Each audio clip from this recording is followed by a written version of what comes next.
Coming to you live from Carnegie Hall. It's the hot new event that we've been building up to throughout the year. Come one, come all to the first ever Trilogy Awards.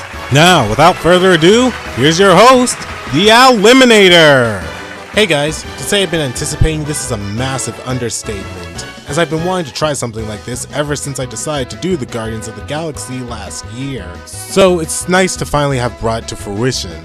Though like most great things, I couldn't do this alone, as I decided that for something this big, I'd need an esteemed panel of judges. So, give it up for our special guests, myself, and me! Wow, what an all-star lineup. Shut! Everyone else was busy, okay? So, with that said, let's begin! Alrighty, we got a lot of characters here, with a lot to unpack. Since we'll be covering multiple movies at once, how I'm going to do things is I'm not just going to be covering the characters in each movie individually, but I'm going to cover their entire arcs throughout the series. While returning viewers might have expected that from me, I'm saying this for the newer viewers, just to reassure them that this isn't too different from my usual style of content. Also, for this and the story section, I'd like to give full spoilers for everything in the series. So, just like the Guardians film series, let's start with Star-Lord. I'd say emotional maturity is his bread and butter, as while the Guardians movies are built around coming to terms with the past and learning to rise above it, Star-Lord is often positioned as the main character, or at the very least the one who stands to gain the most from it. To summarize what I said on my video in the first movie, I basically said that Star-Lord is a street-savvy man-child. Yes, he's well-adjusted enough to live a normal life, but at the same time, the life he lives is kind of the one that a child could dream of. He's grabbing treasures from ancient grounds to pawn them off for loads of cash. He's wrangling up women in every port. And he's got this really mysterious past that no one knows of. It all seems cool at first glance, but the movie promptly strips that glamour away in like the first 10 minutes, as we see that all this stuff was basically thrust upon Star-Lord, and the movie then presents it as if it was the worst day of his life. Which it was. And calling back to my original video, I also mentioned that Star-Lord was never put into an environment where he could actually process the events that happened to him, which is a big part of the reason why he's so emotionally stunted. Honestly, I find it really funny that Star-Lord isn't encouraged to change purely on the basis that he'll be a better person, but because the ancient superweapon that he planned to sell for cash got swept up by a galactic warlord, and now he needs to rally together these 4 other guys that he met 2 days ago in order to get it back. But jokes aside, I think it's a testament to just how much Star-Lord has matured that he's able to rally together all these people and encourage them to work through their own issues while still working through his own. Which brings me to the second movie. Now, not a ton has changed since this takes place 2 months after the first movie, but that doesn't mean Star-Lord learned anything insignificant, as he learns the value of family. Now for this section, I'm really going to get into Yondu and Ego, as I feel that they play a large part in Star-Lord's arc, as Ego is Star-Lord's biological father, and a father he kind of wishes he had, at least until the reveal, and Yondu is the father that Star-Lord got, and is trying to distance himself from. Considering that Star-Lord is trying to distance himself from Yondu, it's clear that their relationship was pretty strained growing up, which makes a lot of sense, since, like I said in my video on the first movie, Yondu was actually the one that abducted Star-Lord from Earth, and then had him thrust into this environment that was pretty hostile towards him, whereas Ego tries to present himself as very warm and welcoming, only to pull back the curtain and reveal his true intentions. Something that Ego reveals just before mentioning that he killed Star-Lord's mom is the fact that he actually did love her, and that he had come back to Earth multiple times just so he could see her, and that the main reason he killed her was so that it wouldn't get in the way of his plans for the expansion. Ironically, him visiting her so many times is probably why Star-Lord was the only one of his children to manifest powers. Compare it to Yondu, who was tasked with bringing Star-Lord to Ego, but then wound up taking a liking to him, so he just kept him around, only for their bond to grow stronger as they stuck around longer, and eventually reached the point where Yondu laid down his life for Star-Lord when it really depended on it. Yondu and Ego both pretend not to care for others, but it's what they do when they start caring that really cements their characters. Ego killed the one person who was able to truly make him happy due to the fact that it didn't align with his own selfish motivations motivations. Whereas Yondu, in a similar situation, was able to change for the better. Although, again, it was a very tumultuous road to get there. Not only that, but by the time he truly reaches out to Star-Lord and embraces him as his son, he's dead. Although his death does manage to bring the Guardians closer together, as well as the other Ravager groups, who had basically disowned Yondu after catching wind of his dealings with Ego. And like I said in my video on the second movie, Star-Lord also comes to a realization that not all families are made from flesh and blood, and that sometimes the ones that are arguably more toxic. After that, we have the third movie, and since Star-Lord isn't really the main character, he doesn't really have as much to do, with his major arc being to move on from Gamora's death, as well as finally getting the courage to go back to Earth and see the remaining family he has left there. But otherwise, I'd say we're done with Star-Lord, along with Ego and Yondu. Now, since we're on the topic of Gamora, I think it would be a good idea to transition over to her. However, to shake things up, I'm gonna hand this section over to my guest judge. The floor is yours, my friend. Alrighty, I'll take it from here. So, Gamora. I feel bad for her, honestly. Out of all the Guardians, she feels like the one whose arc was really cut short. And that wasn't due to any fault of her own or the movies, but more to the larger MCU and the role that she played in it. For those who forgot, Gamora was the daughter of Thanos, who was basically being set up as the MCU's big bad ever since 2012, meaning that when he finally reared his ugly head, something was gonna happen to Gamora. And in this case, it was a freak cliff jumping accident. Move this man! Jeez, it was just a joke. This is what you deal with regularly? Yeah, just focus on the video. Okay. Anyways, Gamora technically came back in Avengers Endgame, though it was a version of her that hadn't met the Guardians since it was from an earlier point in time. But we're getting ahead of ourselves. So, how was Gamora in the first movie? Well, pulling again from Al's video, Gamora is basically Black Widow in space, a deadly assassin trying to distance herself from her past actions, as well as the people who forced her to commit them. Also, like Black Widow, she has the most tame personality of everyone in her group.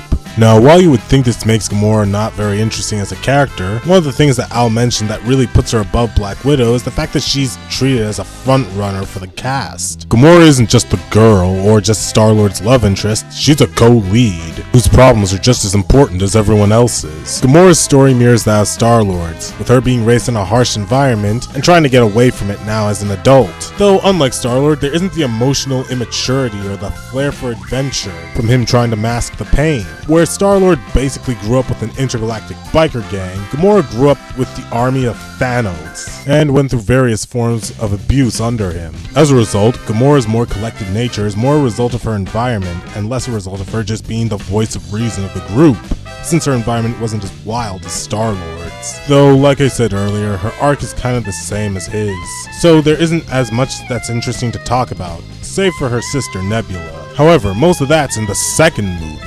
See, while Star-Lord learns what his dad can do with his penis, Gamora comes to terms with her rocky relationship with Nebula, which has probably gotten worse due to the fact that, the last time the two were together, Gamora defected to the good guys. I like how Gamora starts off trying to be the bigger person, trying to take care of Nebula in small ways. However, when the two split up, and then Nebula comes after her on a warpath, Gamora turns into the more brutal attacker, after which the two start arguing over their past with Thanos. Al was a bit vague in his original video about it. One thing that Nebula talks about is the fact that when the two were forced to fight each other, Gamora was always the one more focused on winning. Something that's often implied is that she was Thanos' favorite, unlike Nebula.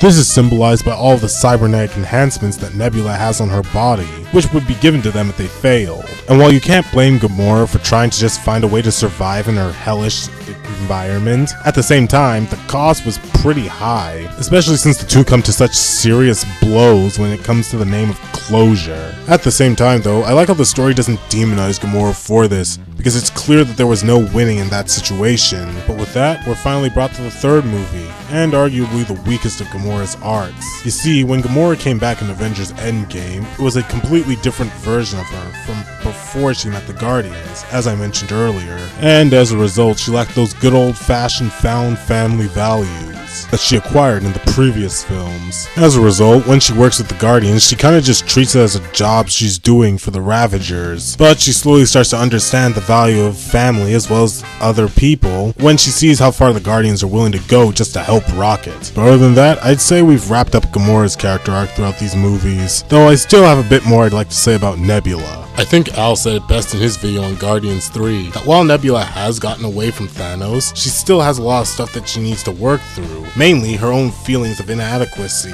and self-loathing that she winds up projecting onto the others, which in turn strains her relationship with the Guardians, despite clearly working well with them. And it's only in coming to terms with that she's able to truly come out happy, which I would say not only wraps up her arc, but also our little discussion on her and Gamora. Now, to break up these longer segments, let's talk about Drax.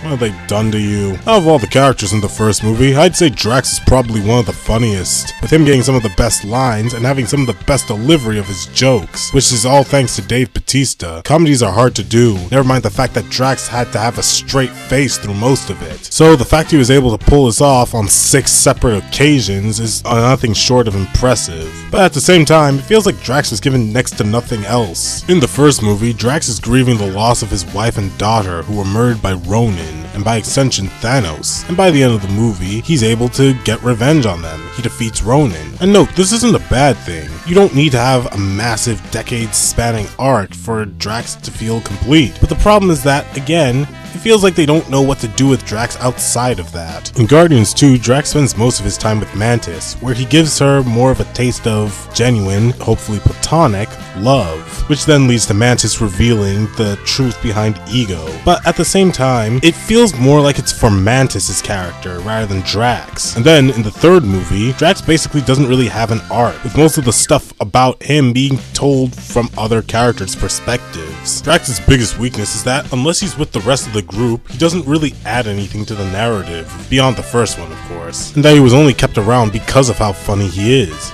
Because Drax is still funny, it just feels like there's less going for him beyond that. And I'd say that's largely due to how his backstory is handled. Rocket's backstory was built up over the course of the story. With Gamora, we learned little things about her, and then it all came full circle when Thanos started popping in. Nebula was Gamora's sister, so she shared in a lot of it, and Star-Lord was basically the main character of the first 2 movies. And so, as a result, we got to know a lot about his past. But with Drax, most of it is spoken word, which is then followed up by the conflict being resolved. And so, narratively, it kinda limits the things you can do with his character. As a result, it leads to Drax feeling like more of a supporting character, despite being touted as one of the leads. But otherwise, I'd say he's pretty harmless. Honestly though, I think you could say the same thing for Groot. What? Ultimate? What are you doing here? You didn't think you could do one of these without me, did ya? Yeah, I was kinda hoping so. Yeah, well too bad. But anyway, like Drax, Groot's character is best served in a group setting. Though where Drax is comic relief, Groot is just more of the friendly and optimistic one, who just wants to make the others happy. In the first movie, Groot's the only one with no bad blood towards any of the other Guardians. And as a result, he's basically the glue that holds them together, while occasionally being oblivious to how serious the situation is. One thing I'll give him and Drax credit for is that they very easily could have been made into the dumb ones in the situation, being a burden for the seemingly more competent members of the team, but they aren't, and so they're fun to watch. Admittedly though, I kinda didn't notice this at first, since Groot spent most of his time with Rocket, who usually contributed something to the story. However, since this isn't really my video, I think I'll hand it back to Al. Thanks. Anyways, I think this serves as a pretty good segue into the last of our major characters, Rocket. Now this is one that I've really been looking forward to, because I feel Rocket has a good bit I want to talk about.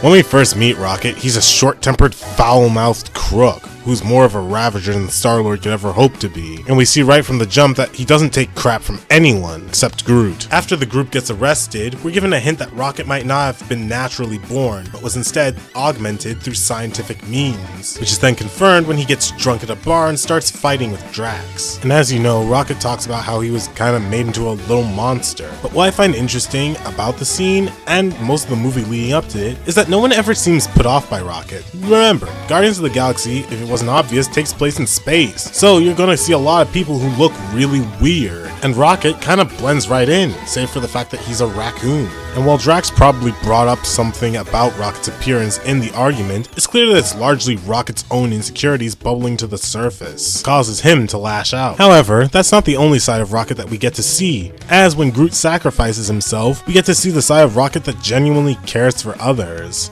Obviously, Rocket and Groot were the only 2 characters who knew each other prior to forming the Guardians, but leading up to this point, Rocket had been nothing but hostile towards Groot, even when he was being genuinely helpful. So seeing him have the most emotional reaction out of all the members lets us know that the two really did have a bond, even if it wasn't conventionally displayed. Not only that, but the first things that Rocket says when seeing Groot's charred remains is him regretting all the times that he called Groot an idiot. The second movie expounds on this aspect of Rocket's character when he's taken prisoner along with Yondu. After escaping, Yondu basically pulls apart Rocket's entire persona, pointing out how a lot of Rocket's more aggressive or undesirable traits are less a natural evolution of his character and more a result of his own fear of intimacy, which Yondu can relate to.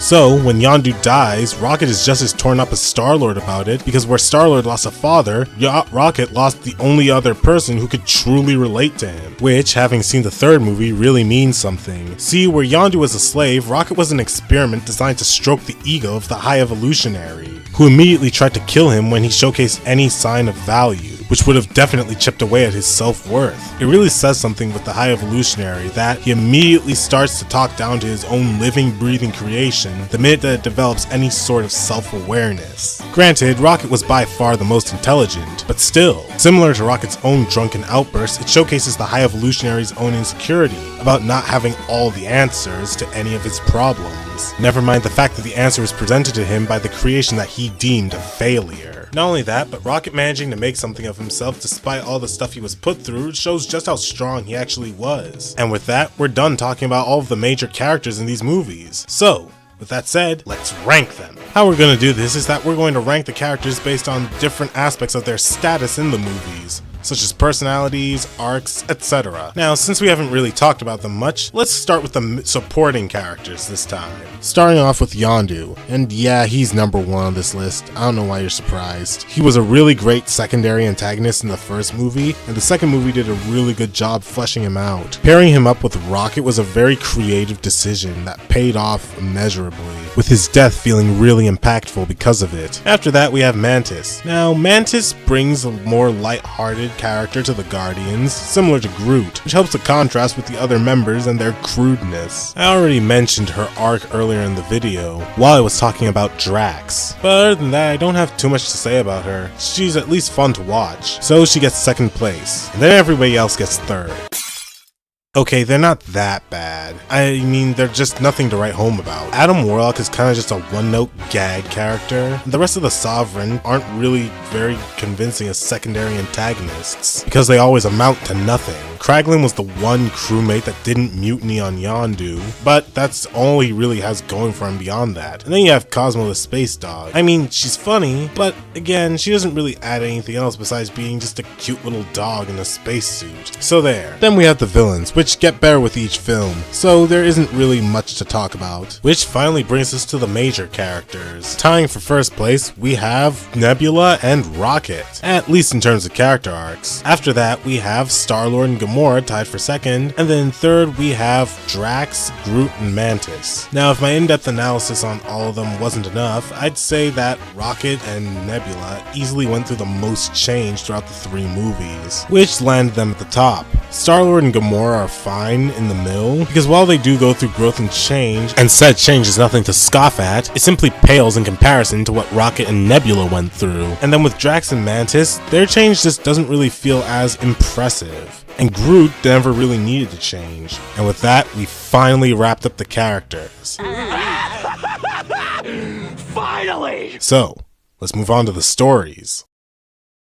I'm just gonna say it right now, the third movie has the best story of the bunch. Now, I know it's a bit early to jump to something like that, but I feel like it just does the best job of embodying the themes that the movies have been going through. Things like family and the stuff you'll go through to help them, finding and forming bonds through shared trauma, and still coming out a better person despite going through some of the worst things imaginable. When it comes to the Guardians movies, it just feels like the emotional core gets stronger and stronger with each film. That's not to say that the previous movies lack it, it's just that 3 is the strongest. Not only that, but the story is more personal, so it does a better job of accommodating it. For those who need a refresher, in Guardians 3, Rocket is fatally wounded after being ambushed at the Guardians HQ.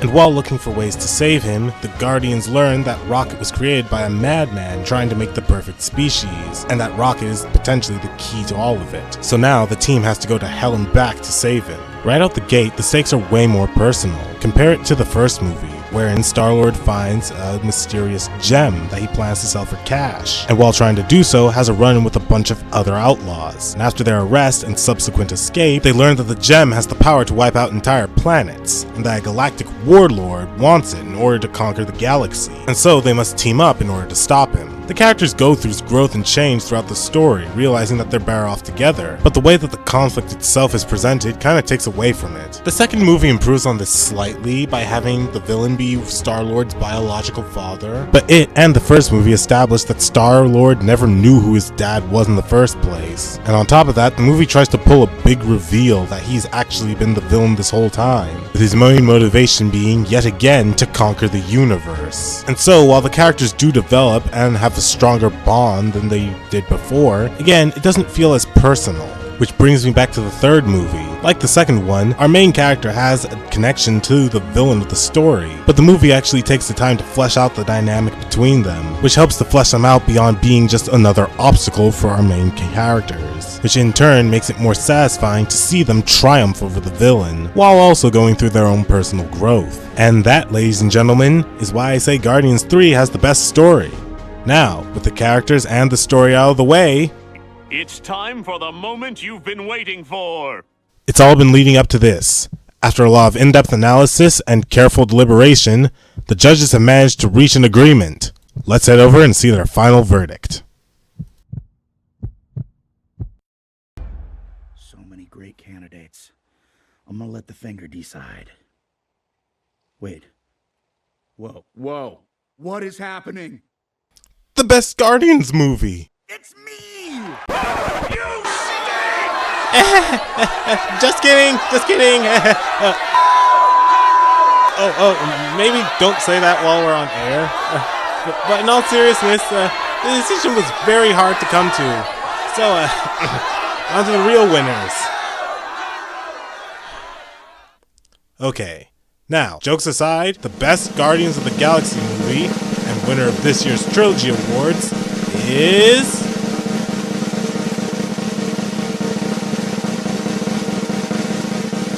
Guardians 1 and 3. That's right, everyone. First ain't the worst, and third is the one with the treasure chest, which had the trophy inside it this time. Now, with that said, you're probably wondering how I came to this conclusion. Well, like I said earlier, 3 is probably the best when it comes to story, as well as giving the characters satisfying arcs, while also paying off ones that were set up in previous films. But at the same time though, I feel like the first movie, with the obvious exceptions, it's probably the best when it comes to the character work. I know it's basically tradition for me to say that the first film is very generic, but I really do mean it when I say that the characters are what carry it through, since almost every character is given something to do.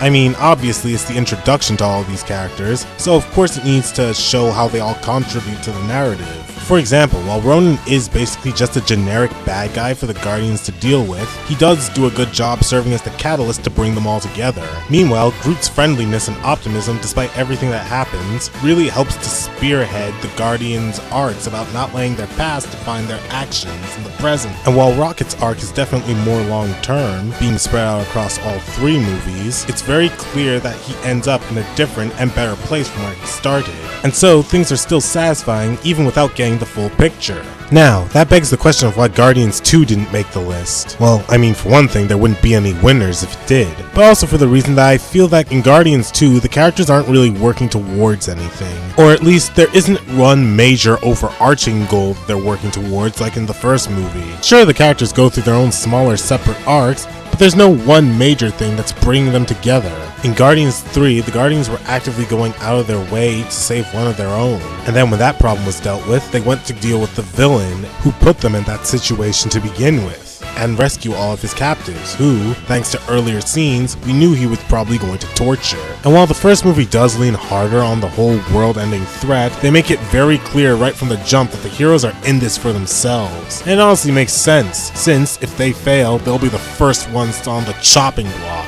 Meanwhile, the second movie kind of bounces between each of the characters' individual arcs until the big reveal, which of course has them come together for the final fight. But make no mistake, I don't hate Guardians 2. I just think it's the weakest of the 3 in my personal ranking. Cruel fool me. Shop. Anyways, Other than that, I don't really have much more to say besides thanks for watching. Be sure to like, share, subscribe, and tell me down in the comments section, do you agree or disagree with any of my choices, and why? And as a bonus question, what's your personal ranking for the Guardians of the Galaxy movies? Sorry about this video taking as long as it did. I was feeling kind of burnt out from working on the last one, and not only did school pick up around the time I started working on it, but it wound up being a much larger undertaking than I thought it was. Hopefully you can expect a few more videos from me before Christmas and the new year, so be excited for that. As always, subscribe today to join the A-list, and have a great day. Bye!